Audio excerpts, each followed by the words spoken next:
an Unspoiled Network podcast. This is Spoil Me, covering Veronica Mars, Season 3, Episode 18. I Know What You'll Do Next Summer. In this episode, well, the thing that I'm going to remember the most about this episode in the future is that this is the episode where Dick's dad comes back, which, okay. Didn't know we were even doing anything with that. Welcome to Spoil Me.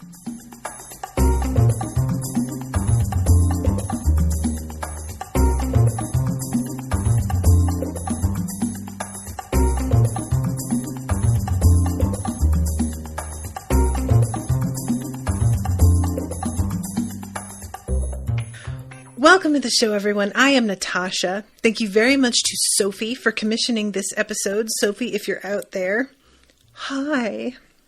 Sophie, can you hear me? Yeah, guys, I don't know why I'm so interested in Dick's dad coming back, because it's not like I care about that actor. It's not like I care about Dick. If you isolated that line, that would be pretty funny. Sorry. But you guys know, I have felt pretty strongly for a while now that Dick was somebody who basically was totally okay with date rape and thus got dropped to the bottom of my list of people that I gave a shit on this show. And I just really have a conflicting feeling about how I don't care about him as a person. I feel a little bit weird about the fact that the show decided to keep him around and try and just make him a regular character. He's, if not a rapist, absolutely a rape apologist and just an all-around womanizing, misogynist, bad person. And also you're going to make him best friends with the main character's primary love interest, which is also highly questionable. Why am I supposed to like Logan again? His friends are rapists. But setting all that aside, I think it's the fact that his father was so entitled when he showed up that I just was I don't care who you're talking to right now. I'm going to be on their side. You could be as shitty a person as you could think of, and you come at me with that sort of vibe, and I'm just going to dig my heels in. I'm just going to talk about the thing with Dick because it's honestly handled really weirdly within the show. They just have two separate scenes of him getting in this fight. One is him coming back to his hotel room and his dad is already there waiting for him. Weird flex because his dad says something yeah, well, I'm the one paying for it. And I was I don't think that's how that works. I used to work in hotels and I do not think that just because a credit card that paid for a room is in your name, that you would be allowed up into that room. Regardless, the next scene, it just cuts to Dick going in on his dad again, sort of out of context. It feels either we're picking back up in the middle of the same fight and we cut away from it for unknown reasons, or the fight ended and then got restarted again. It's just sort of weird the way that this was spaced out. And then all of it it's clear is for the sake of Dick canceling the plan that he has going on with Logan to go to South America and surf. I will say this. What resonated with me the most about this episode in general was all of these incredibly bright, promising, ambitious young women realizing the men they are with don't have ambition. And obviously that's not the case for Veronica, which is nice. But I have been having so many conversations with female friends lately who have been going through things like this. And it just, I wish so much that women would begin to have this point of view a little bit earlier in their lives. Because I feel the way that this is positioned in the episode, it makes sense in context that everybody's making plans for internships. I was about to say censorships.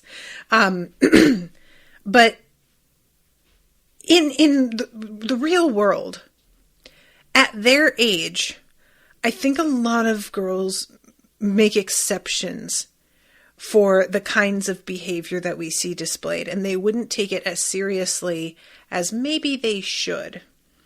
And I don't even mean as, like, seriously as they should, like, if you don't show a lot of ambition with your internship, that means that you are destined for nothing. Because I think that's garbage. Like, internships are really a very privileged thing to be able to take part in the first place, especially unpaid internships, like, obviously. But what I mean is, I think a lot of women believe that early on in life, they're seeing less mature versions of these guys, and that they will give them more leeway in the hopes that they'll grow up. And that doesn't happen as often as we think it does. What happens is that eventually dudes begin to realize that they want somebody in their life to take care of things for them, and they begin to get into serious relationships because they appreciate the labor. And a lot of women mistake that for genuine valuing or affection. And then they realize, like, after 8 years of that the dude is not that interested in them as a person. It's what they can do for their man that their man values them for. So I'm not trying to say that people aren't allowed to grow. I'm saying that society hasn't really encouraged the growth of men in the ways that matter to a partner. And I just really wish that more women would have the reactions that the women in this episode have to the news that they're getting about the way their partner is or is not thinking about their future. I just think that it's just so tempting all the time to either think he'll grow up or I can change him. And if we all approached it more like this, where what you're telling me is who you are, I feel like it would save us all a lot of trouble and maybe cause us to raise our standards a bit, which I think is only a good thing. Anyway, sorry, getting back to Dick, his dad just shows up in the room, says that he's turned himself in, he's sick of running, and he has decided to fulfill his debt to society. Okay, really though? Like, I love the fact that Dick calls him out on the fact that he's only going to spend a year in jail. Talks about how one of his friends got that much before knocking over somebody's lawn jockey, and then follows it up with good to be the king, huh? Like, Dick is under no illusions about how unfair this is. He's going to, like, take advantage of it, of course, but I appreciated him mentioning it. And his father is like, so I've wanted to spend some time with you. And Dick is like, I have a whole thing that I'm going to be doing this summer. And his dad pops his top and is like, the last summer that you can spend with your father, and you're telling me you'd rather go surfing? Bitch. As your son points out, you did not come back for Cassidy's funeral. You have been away multiple years, and you're going to prison for one year. If he doesn't want to spend this summer with you, he will literally see you sooner than this entire time that you had been gone. You've got no leg to stand. What are you talking about? I wish so much that Dick would just throw that in his face and be like, you're only going to be gone a year. You've already been gone 2 years. What the fuck do I care? You know, like, bye. I'm so disgusted. And Dick tells him, have you thought about maybe why we're the reason Cassidy is dead? We used to have contests to see who could make him cry first. Did we know this, you guys? That's horrifying. I have no doubt that this is a thing that goes on. No doubt at all. But, oh my God. And Dick says, I am having a hard enough time living with myself, and it only makes it harder if you're around.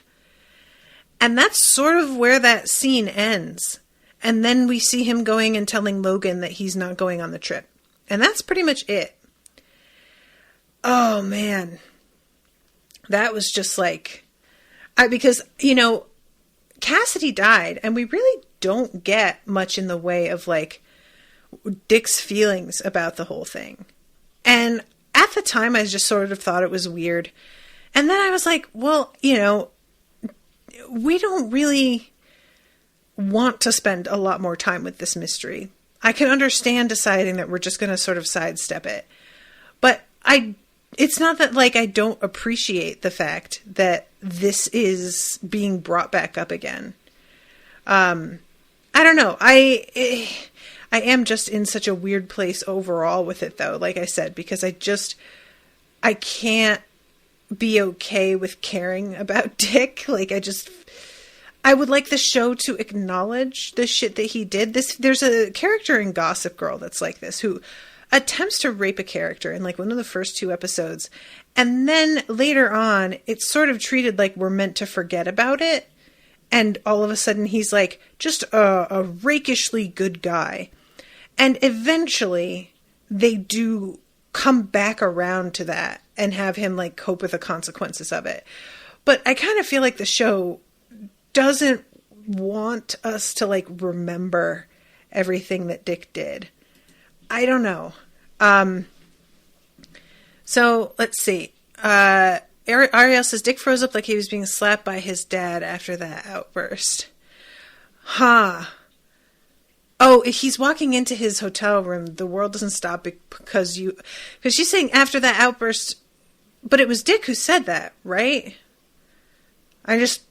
So you're saying after, like, Dick said that all to his dad, he froze up because he was used to being slapped? Is that what you mean?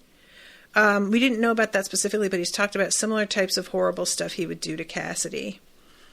It's so much easier when you're not around.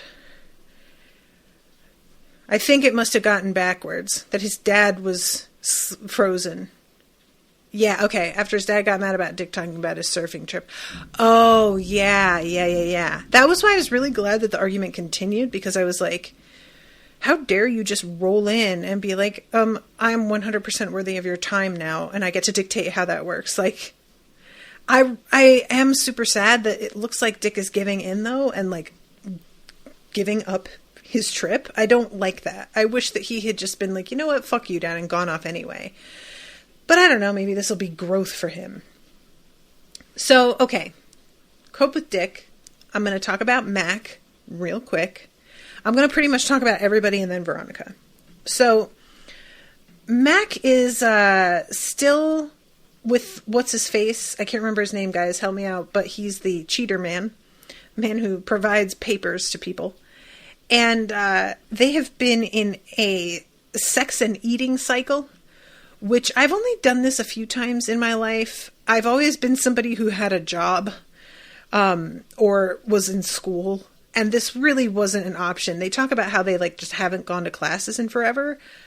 I was never the kind of person who would skip classes for a significant other. Like, I have too much anxiety around that. Eventually, I got, I got to a point where I was like, you know what? I don't want to do this anymore. And I stopped showing up to classes because I realized that I didn't want to go to this college. But that's a different thing.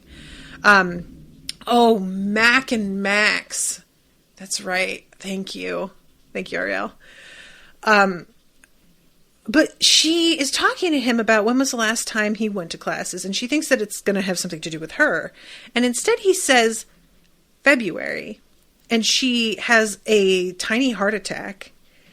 And is like, okay, so now you're panicking? And he's like, no, I'm just waiting to be expelled.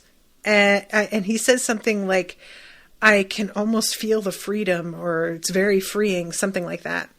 And she realizes that he is not intending to finish school. And the thing is, as he puts it, he's making $1,500 a week doing what he does. And I would remind you all that this was made in what, like 2008? I mean, yeah, okay, that's pretty fucking good. And on the one hand, I don't believe in throwing away schooling just because you have something that's like making money when you are already enrolled. You know, I quit once I realized like, oh, I don't like want to do this at all. But it doesn't feel like he knows that. It's more like, I'm just going to ride this out. So on the one hand, I'm like, I understand her reticence. On the other hand, I bet that he's making more doing this than he'd make in the field he's going to school for. And that sucks, but like, that's a reality. So I don't know. I have like very mixed feelings about it. But she paints this amazing picture later when Mac is talking to Veronica. She says something about how I see myself in 15 years holding candle parties and pawning family heirlooms. And I just could not help but laugh because it just felt so specific but relatable. And I really appreciated it. And she tells him in the end that she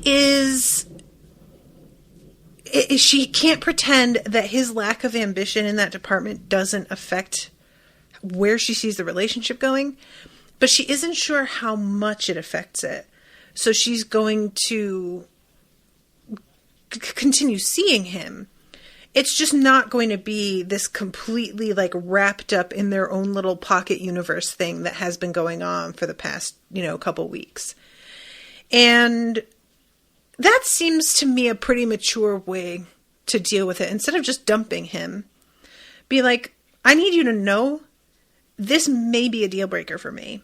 I'm not even sure if it is, but I have noticed it. It does bother me. And I need you to be aware of that as we go forward. I just think that's smart. Now, talking about what's going on with Parker and Logan, I really hated this so much. So I hated both things. One, Parker's parents are garbage. Her mother is like getting on her for putting her elbows on the table. Her father won't let her pick the internship she wants because she'll get a cold from the little kids and wind up ruining everybody else's vacation. And is just incredibly dismissive of anything she wants. And they have like everything mapped out for her in a way that she has no control or say over any of it.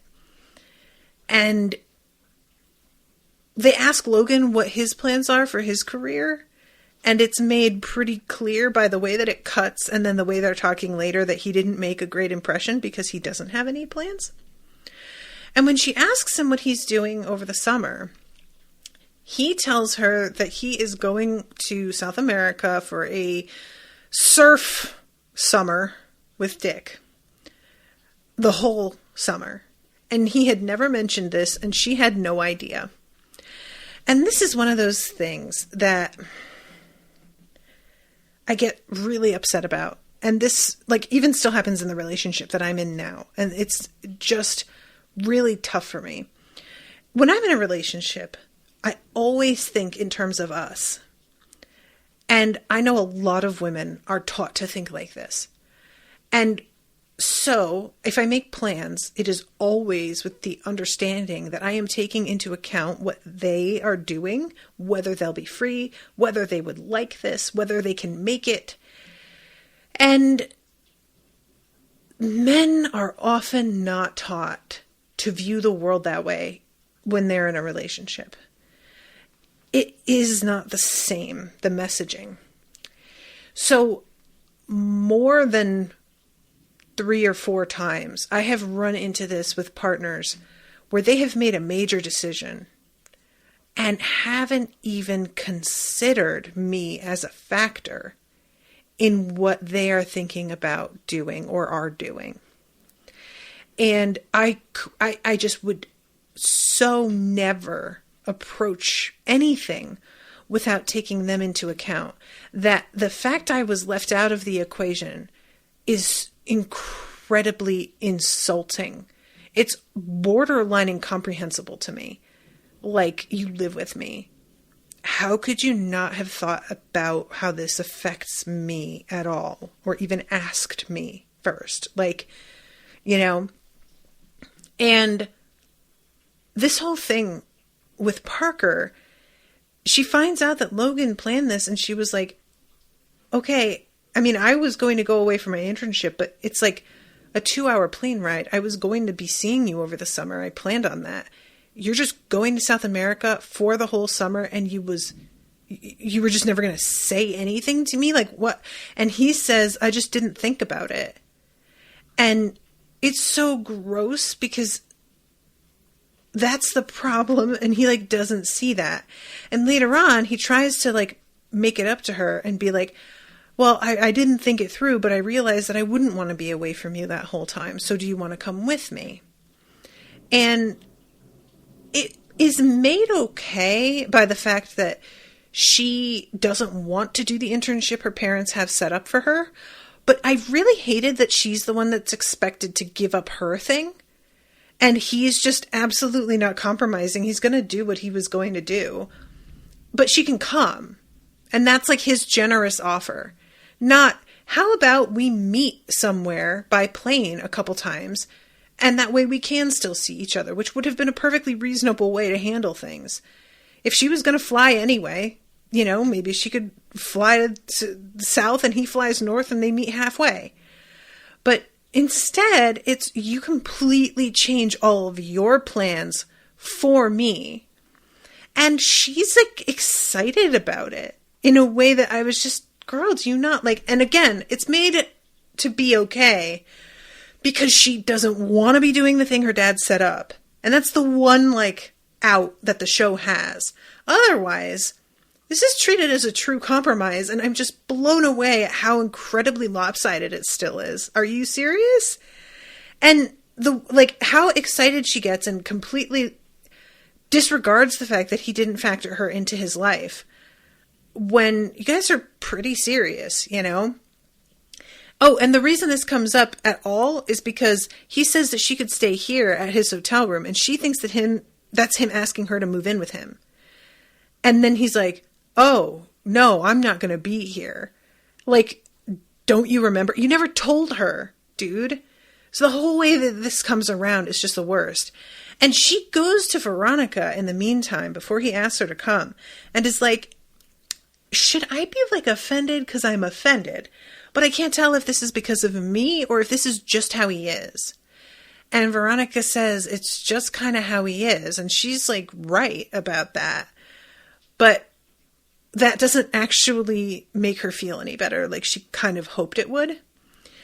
And then when Veronica sees him and tells him that like, oh, we were talking about it, he asked if they like, you know, poked pins in their dolls or their voodoo dolls. And she says, no, I just told her that's kind of how you are. And when she says that, it sort of makes him stop and go, oh God, am I? And that's what prompts him to ask her to come with him, which again is not a compromise. It's just been made convenient for the script because evidently we never want Logan to give up on anything. Logan has no drive at all, and I would be much more interested in him deciding he would take an internship to be near her instead. Maybe that's what like is going to wind up happening because she suggested after Dick cancels, well, can we just go? And Logan was like, it's just going to be way too expensive if it's only one of us. He offered to pay for like half the house and everything. So I guess we're not going. And she says something like, okay, I guess I'm going to Denver after all.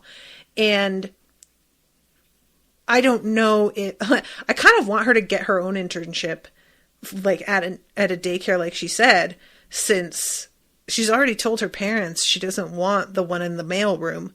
But, you know, if she says like, oh, I guess I'm going to Denver after all, maybe he can get an internship in Denver. I would be much more into watching him feel a bit of pressure to like make something of himself and stop being a professional idler than watching her give up on her future for a shitty, temporary, very temporary boyfriend who happens to have all the money in the world and so does not have to worry about his future. He's going to be fine, but she's the one sacrificing and taking a risk. Why? Literally, why? I just hated it. Everything with Logan is a misstep. The show really picked the wrong one. They just backed the wrong one. So that's what's going on with them.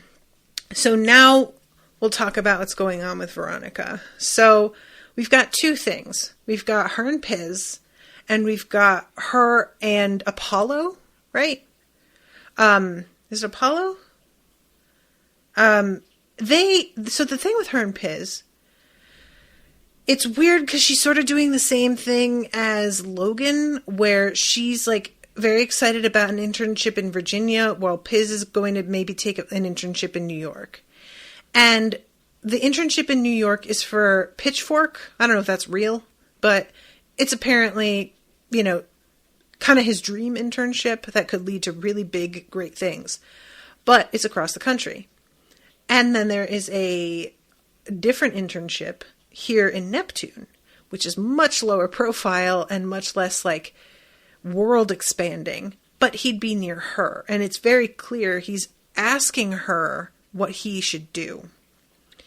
And she tells him, whatever you want to do for your future, that is what internship you should take.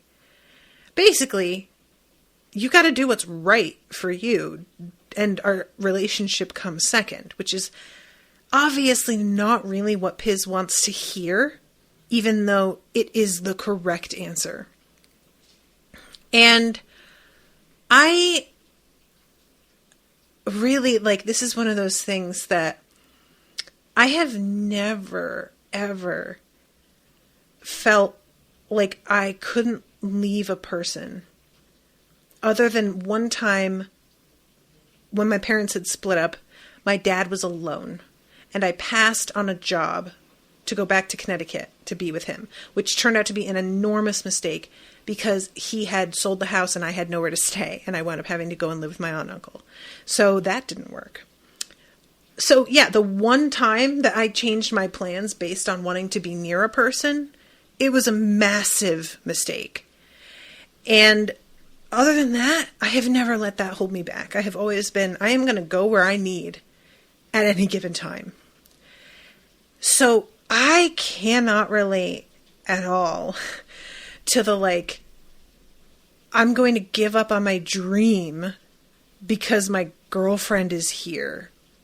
I just cannot wrap my head around being that willing to sacrifice a life of my own.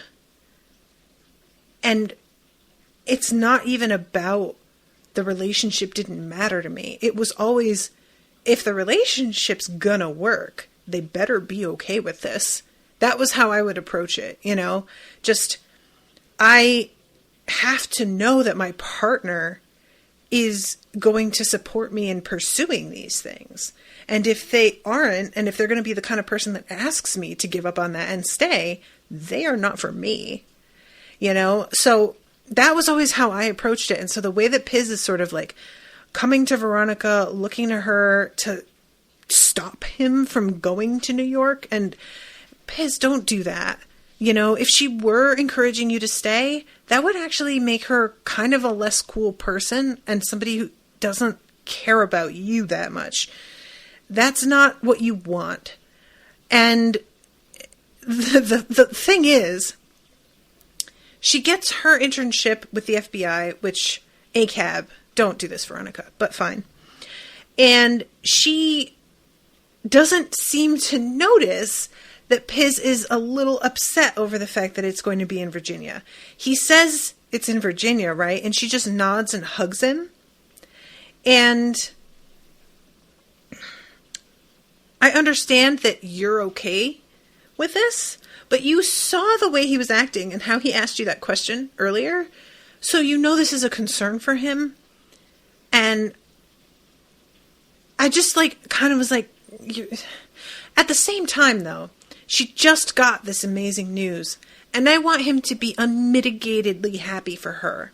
Is unmitigatedly a word? You know what I mean. And he isn't.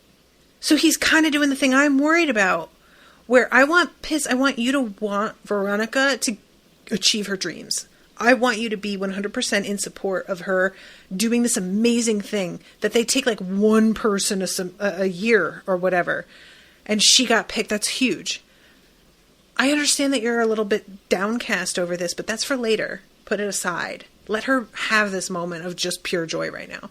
So I was just, both of them, I was kind of like, oh, this is so awkward and weird. That's kind of where we leave that. And he's also what sort of sparks the remainder of what the episode is about. So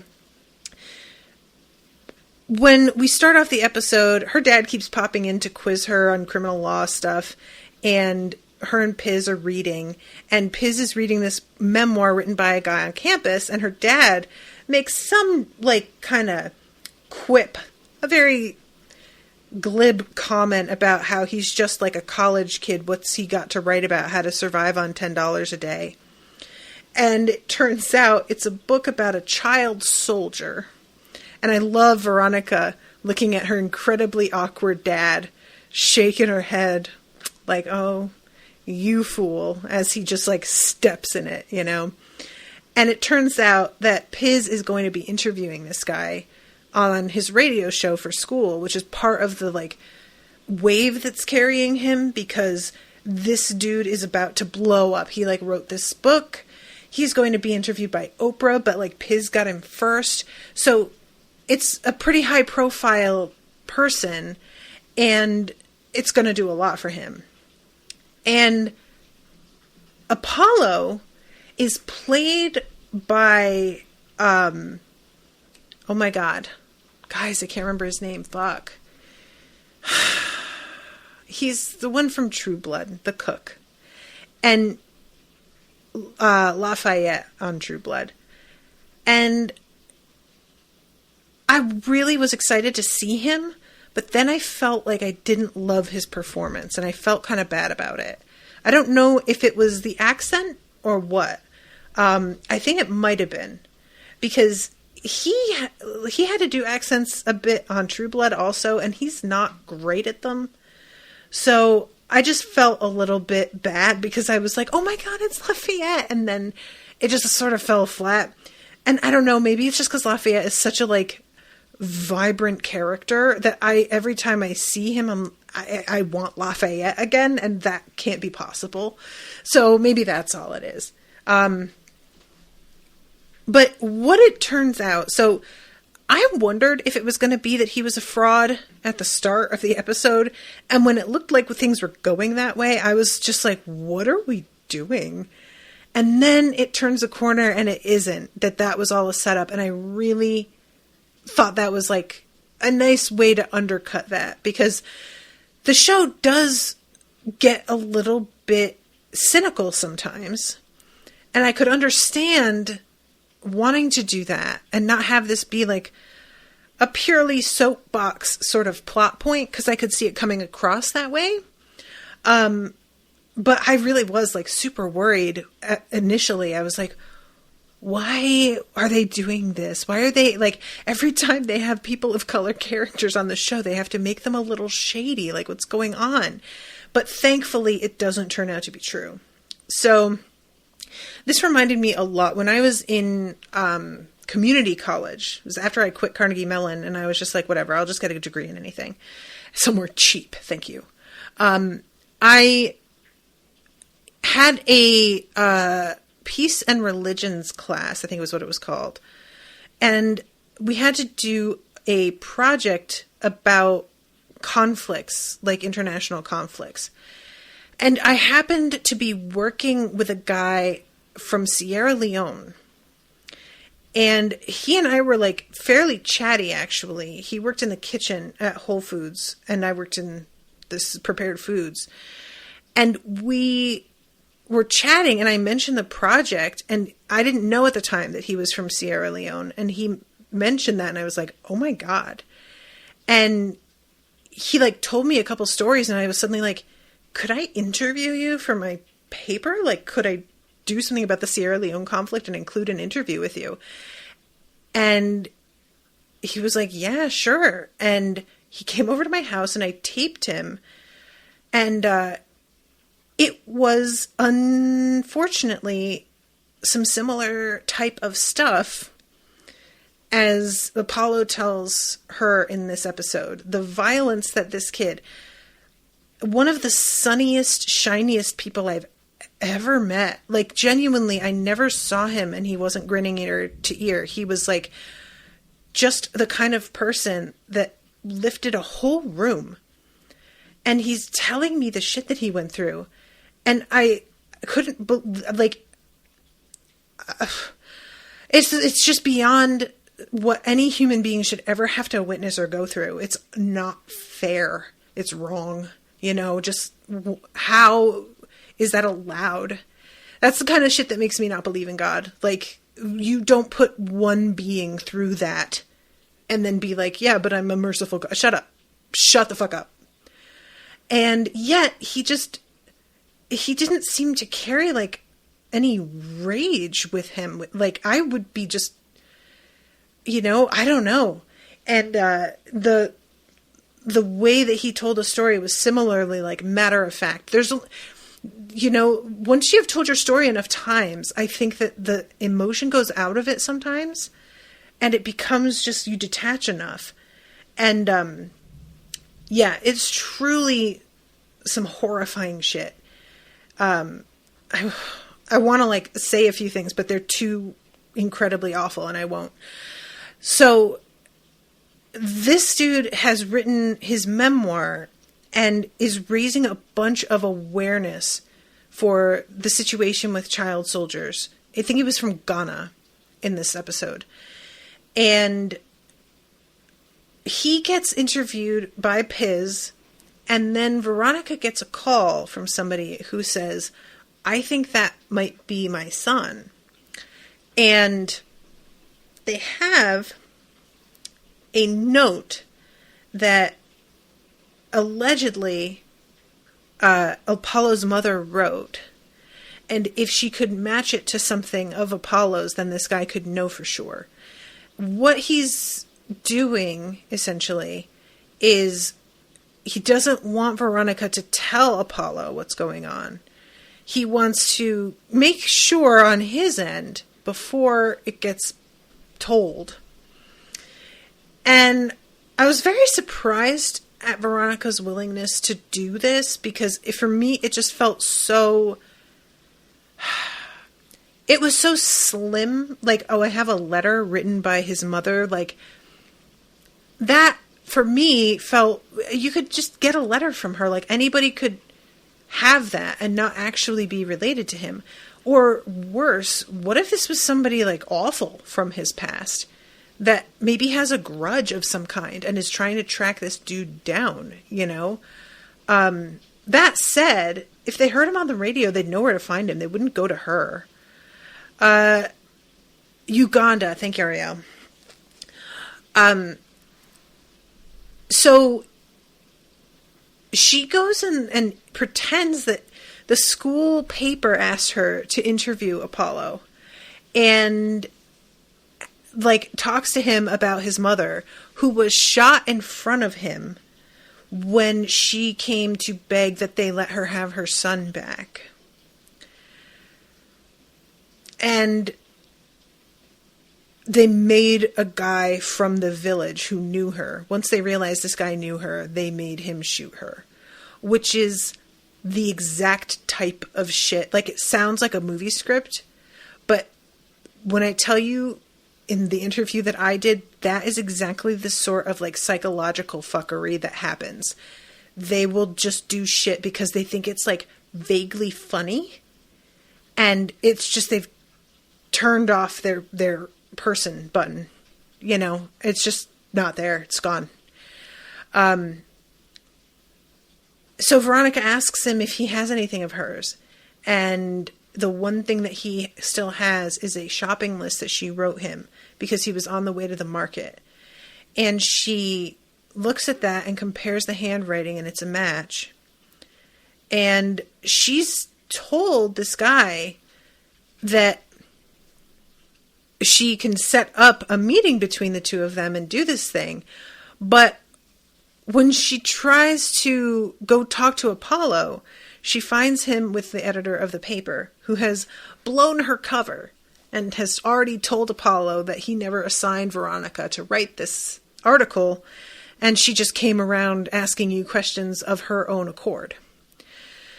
So he isn't super happy to hear about this, and Wallace had already suggested in the first place, this dude's just suddenly getting like notoriety and beginning to maybe make some money, and all of a sudden some long-lost relative comes out of the woodwork.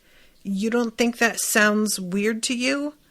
And she says something about how the guy can't even, like, he doesn't have a cell phone and lives in like a boarding house and has to use the phone during certain times of day, something like that. Basically, the dude is in a really like unstable situation.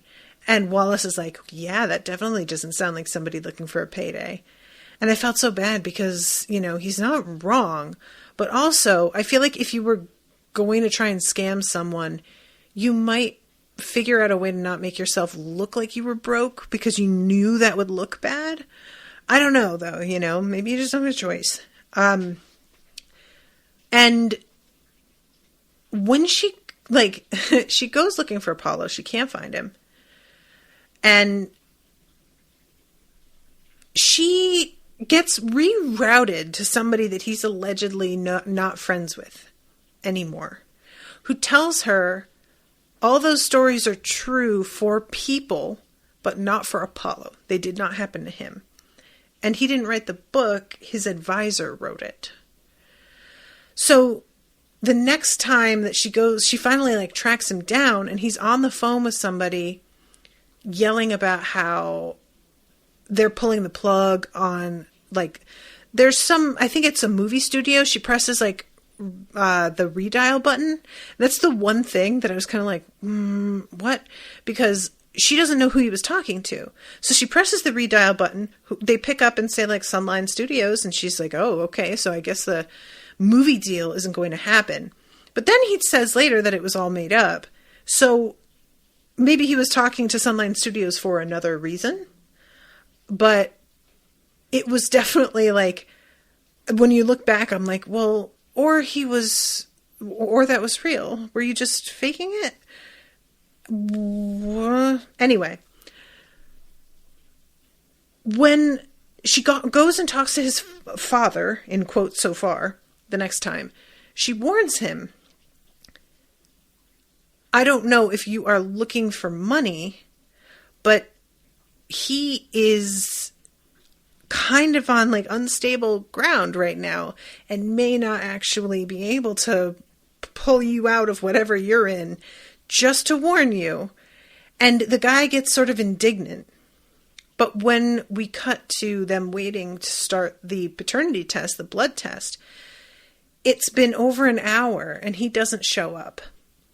And there's this real sad, like, vibe to Apollo where he's like, I don't expect anything, so I'm never disappointed. And then she gets a call from her dad. And it turns out there's been a series of burglaries, which we will talk about. And the one of the key things that these people did was they would like change out the plates on the car with another car in the same parking lot. And that way they weren't easy to track down. So Apollo's dad was driving a rental car that had the plates of a stolen car. And he got taken in and held. And that was why he couldn't make it to the paternity test. And he requested Veronica Mars as his like one phone call, to which her dad was like, what? So that's why he couldn't make it. So she takes Apollo down there, and it results in a truly moving moment of reuniting the son and father, and the father telling him about a book of myths that his mother used to have that she loved. And then saying, do you want to hear stories about the young girl that I fell in love with? And it was really like, you guys, oh my God, it was really sweet. I really liked it. Like I said, I didn't love Lafayette's acting in this role, but him and that man together, it really felt like they worked off each other really well.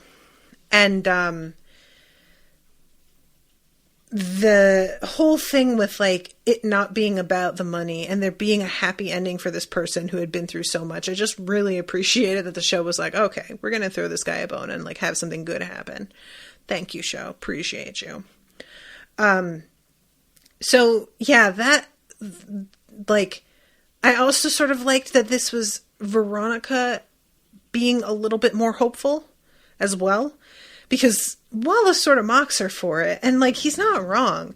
He says something about how it's always Veronica that's the cynical one and looking for the angle and why somebody might be conning another person out of whatever.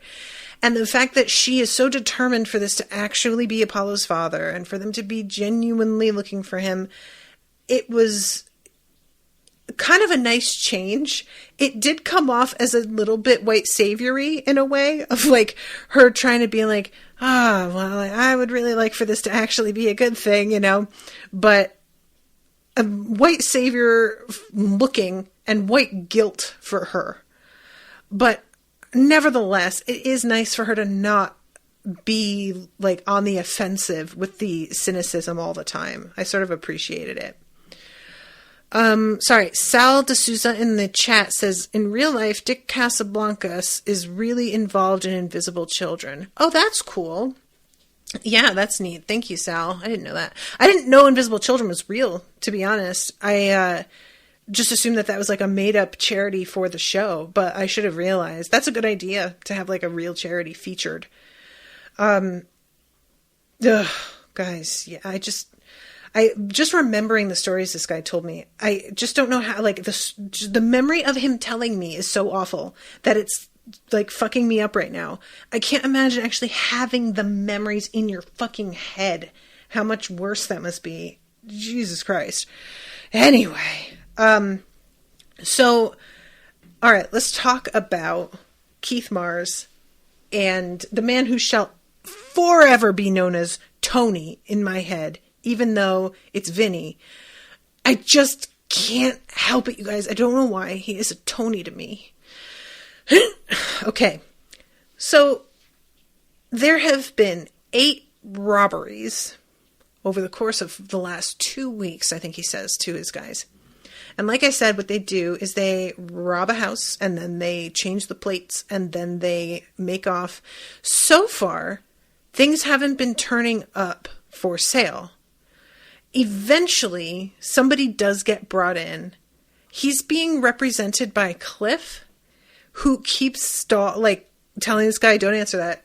Don't answer that. Don't answer that either. And I love Keith looking at him and being like, man, I really used to like you. That's one of those things that it's like, if you have ever been in that position where you're sort of up against somebody who used to be on your side, and you realize like, oh, they're pretty good at their job, actually, you know, like, well, damn. And this dude is so smug and is just like, I don't know, just put me back in my cell because I'll never tell you anything. And then he puts his arms up behind his head because he's fucking flexing on Keith. And he's got this fucking tattoo of a shamrock or a 4-leaf clover on his inner bicep. And Keith's like, oh, I see. Okay, so you want to head back down to River Styx. And the dude immediately looks so abashed, and it's so funny. You forget you've got tattoos. I know I do. I have a tattoo behind my right ear. I completely forget that shit is there. Don't even think about it. Like, people bring it up occasionally, and I'm like, what? Oh, yeah. Got that a long time ago. I was like 18. So this dude, because he's connected to the Fitzpatricks, that prompts Keith to bring in, what's Big Daddy's name that comes in? Patrick Fitzpatrick, Sean Fitzpatrick, Seamus Fitzpatrick. I'm just coming up with like Irish names now. I'm sorry. Mike Fitzpatrick. He basically insinuates that all these robberies might be his doing because he's trying to keep Keith from getting reelected, and he knows this looks really bad for Keith. Liam, Ariel, it was even more Irish than I was ready for. So his thing is, well, tell me, does he say, tell me where, what's her face is? Or does he say, tell me what happened to her? I don't remember what his stipulation is there, but then, and where's my money? And Keith says, like, she's dead. I think she got buried in the desert. And the money wasn't yours anyway. Now, guys, I will be honest. I know that Charisma Carpenter got killed. I don't remember anything surrounding that anymore. It's been too long. I honestly I got nothing. I have no memory of her connection to the Fitzpatricks. I don't remember why she eventually died. I don't remember what the money was or what happened to it. Did Keith take it? Did it get left there? What happened? I genuinely have no memory of it. It's been too long. I'm sorry. I just didn't think we were going to go back to this. So, obviously, Keith refuses to play ball. And when he's talking to Vinnie Tony, and it turns out that all of the robberies were in homes that had the same security system. And those security systems are all co-owned, I think, by Vinnie and the Fitzpatricks. Which is making me wonder if the whole thing with him, like, calling in a robbery that the Fitzpatricks were committing and then looking really good so that he could run for sheriff. I'm wondering, was that like a setup of some guys that they agreed to throw to the wolves for the sake of Vinny's career? Or was that genuinely him fucking them over? Because they seem like they're in business together now, and that feels weird. And Vinny's basically like, I don't know, maybe that's true, but you have to prove it. Which to me is as good as saying that's true, but I might be wrong. And I can't help but feel like the whole thing, that's like a theory, but you have to prove it. That's only true if Keith were going to press charges. But what Keith could do is mention this to the press, which is what he should do. Because in that case, all you need is the court of public opinion. If you want to stay fucking sheriff, point out the links between Vinny and how every home had the same security system that he co-owns. That's a story, my friend. Whether it's provable or not, doesn't really matter. I think that would sink him overnight. I don't know. Admittedly, I have thought a lot of things would sink a lot of politicians, and it didn't. So what do I know? Ariel says the money was in the form of this very expensive painting that Keith found and then gave to a museum. How do I not remember him giving it to a museum? Oh my God, Ariel, I have no memory of that. Jesus Christ. I'm getting like Rashawn. I cannot, though, with the fact that Keith gave it to a museum. What a goddamn Boy Scout. Keith, go fence the painting and take the money. Just come on. Gave it to a museum. Shut up. Shut up, Keith. Fuck. Your daughter is going to college. Get the money. Anyway.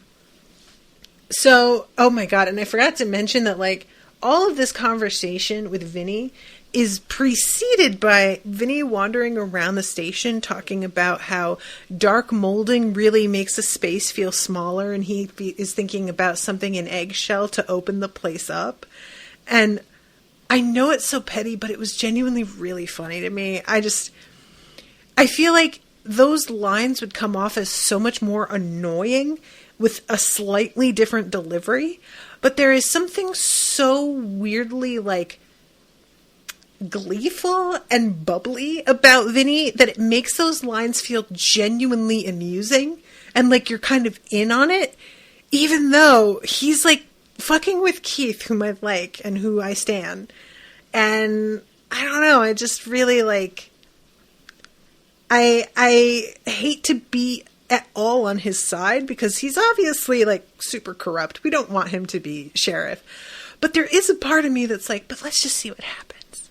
How bad could it be? Just let him have like a week of being sheriff for a treat. For us. A treat for us, for the viewer. I really would like to see not even what kind of job Vinny would do as sheriff. He'd be bad. Setting that aside, though, would he like it?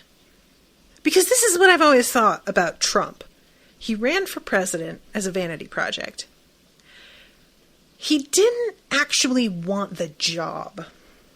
He wanted the title, right?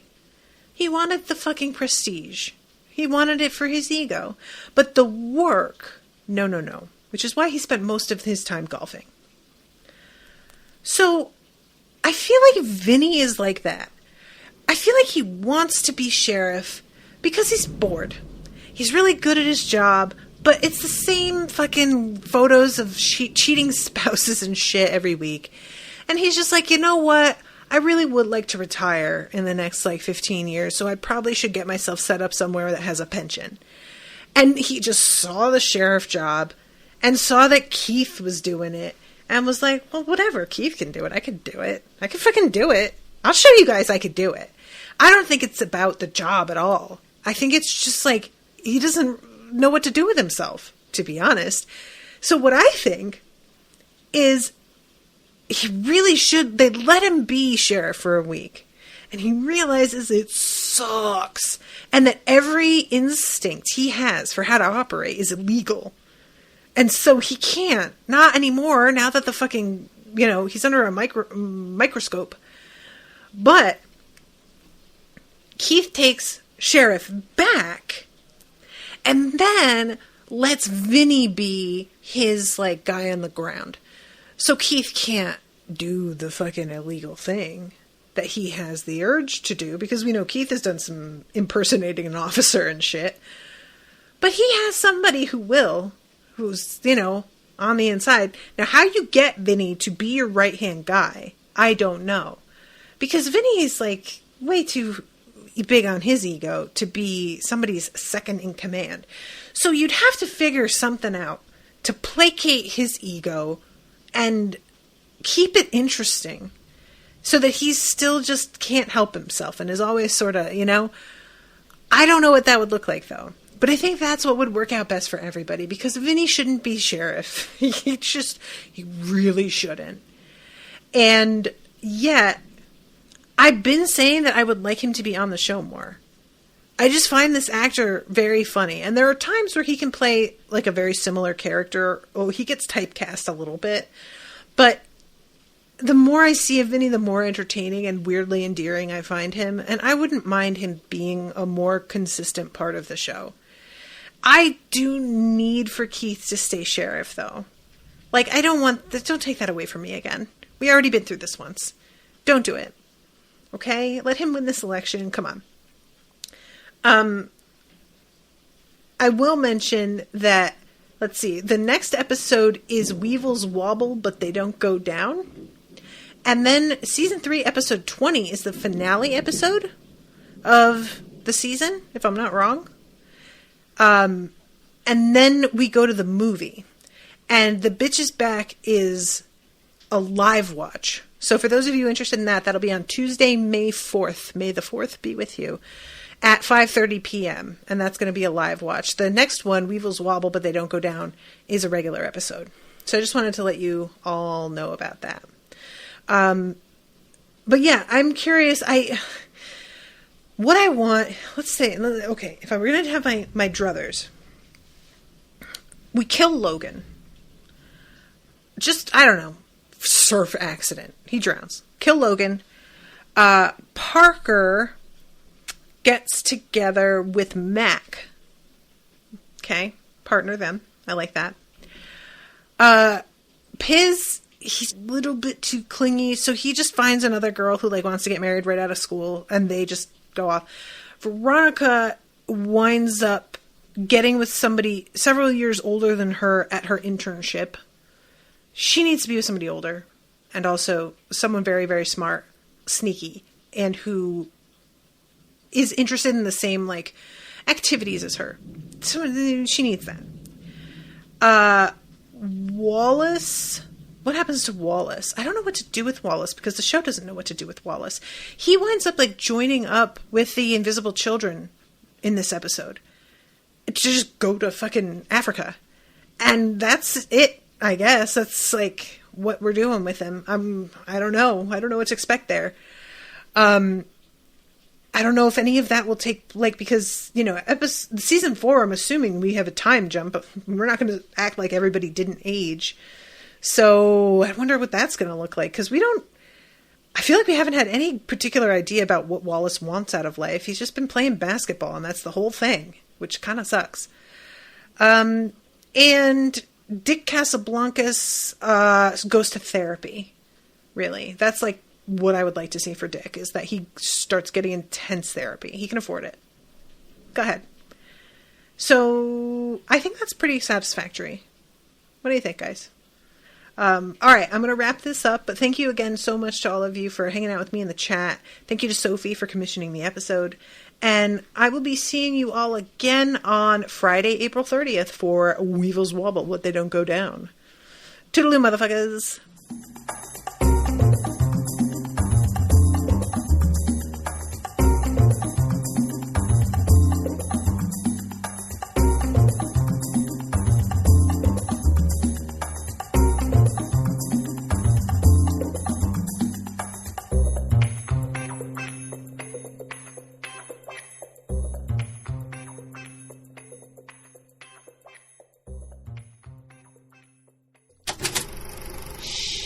That was an Unspoiled Network podcast.